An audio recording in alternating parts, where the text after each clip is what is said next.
Ever pondered how a single man could shape the English language so profoundly that centuries later, his influence still reverberates in our day-to-day conversations? The man in question is none other than the Bard of Avon, William Shakespeare. Born in 1564 in the small market town of Stratford-upon-Avon, England, William Shakespeare was the third of 8 children. His father, John Shakespeare, was a successful glover, and his mother, Mary Arden, hailed from a well-connected landowning family.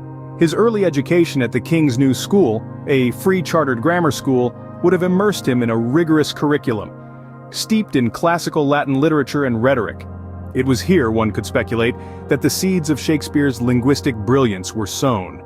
Upon turning 18, Shakespeare married Anne Hathaway, a woman 8 years his senior and already 3 months pregnant. The couple would go on to have 3 children, Susanna and the twins Hamnet and Judith.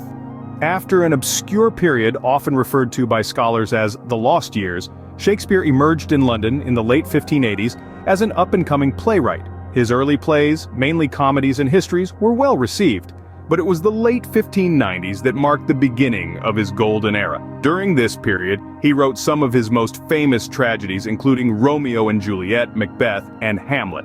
Shakespeare's plays weren't just captivating tales of love, betrayal, and political intrigue. They were linguistic treasure chests, brimming with new words and phrases. He had a hand in introducing over 1,000 words to the English language, including uncomfortable, undress, and unearthly. He also gave us phrases that have stood the test of time, like break the ice, dead as a doornail, and good riddance. His mastery of language extended beyond mere word creation. Shakespeare's writings shaped the very syntax and structure of English, influencing the way we use the language to this day.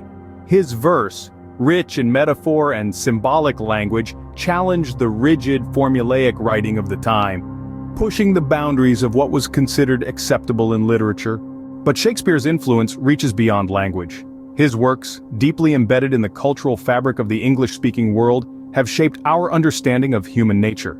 His characters, from the ambitious Macbeth to the lovesick Romeo, have become archetypes, echoing in countless works of literature and performance art. Shakespeare's death in 1616 marked the end of an era, but his legacy lives on. His plays are still performed and studied around the globe, his words still quoted and misquoted in daily conversation, his influence on the English language and culture undeniable.